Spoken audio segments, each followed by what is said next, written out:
നമസ്കാരം. കണ്ണൂർ ജില്ലയിലെ അഴീക്കോട് സ്വദേശിയാണ് അർജുൻ ആയങ്കി. സ്വർണ്ണക്കള്ളക്കടത്ത്, കൊട്ടേഷൻ, ആക്രമണങ്ങൾ തുടങ്ങി നിരവധി കേസുകളിൽ പെട്ടിട്ടുള്ള ആളാണ് ഇയാൾ.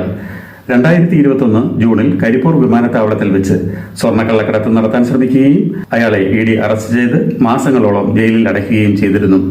തുടർച്ചയായി കുറ്റകൃത്യങ്ങൾ ചെയ്തതിനെ തുടർന്ന് അർജുൻ ആയങ്കിയെ കാപ്പ ചുമത്തുകയും കണ്ണൂർ ജയിലിൽ നിന്ന് നാടുകടത്തുകയും ചെയ്തു. അർജുൻ നേരത്തെ CPIM അനുഭാവിയും റെഡ് വാളണ്ടിയറും ആയിരുന്നു. തുടർച്ചയായി കള്ളക്കടത്ത് കേസിൽ പെട്ടതോടെ പാർട്ടി ഇയാളെ തള്ളിപ്പറഞ്ഞു. 2026 മെയ്യിൽ സംഘടിത കുറ്റകൃത്യത്തിന് ഗൂഢാലോചന നടത്തിയതിന്റെ പേരിൽ കോതമംഗലം CI അറസ്റ്റ് ചെയ്ത് 21 ദിവസം ഇയാളെ റിമാൻഡിലിട്ടു. ഇയാൾ പുറത്ത് ഇറങ്ങിയപ്പോൾ കോതമംഗലം CIയും മൂന്നുകൽ CIയും സോഷ്യൽ മീഡിയയിലൂടെ ഭീഷണി മുഴക്കി. സംസ്ഥാന ആഭ്യന്തര വകുപ്പിനെയും ഉന്നത പോലീസ് ഉദ്യോഗസ്ഥരെയും പരിഹസിക്കുകയും അധിക്ഷേപിക്കുകയും ചെയ്തതോടെ ഇയാൾക്കെതിരെ പുതിയ കേസുകൾ എടുത്തു.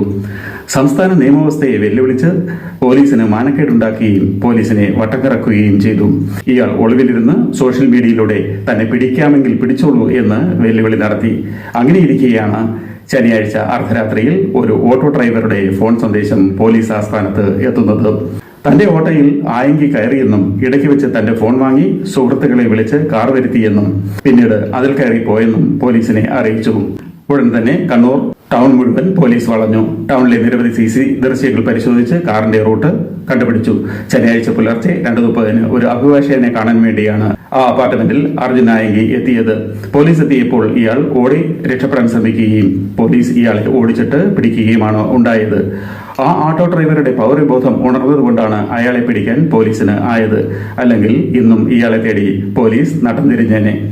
എന്തായാലും ഈ വിവരം എത്തിച്ച ഓട്ടോ ഡ്രൈവർക്ക് 1 ലക്ഷം രൂപ സംസ്ഥാന ആഭ്യന്തര വകുപ്പ് പാരിതോഷികം പ്രഖ്യാപിച്ചിട്ടുണ്ട്.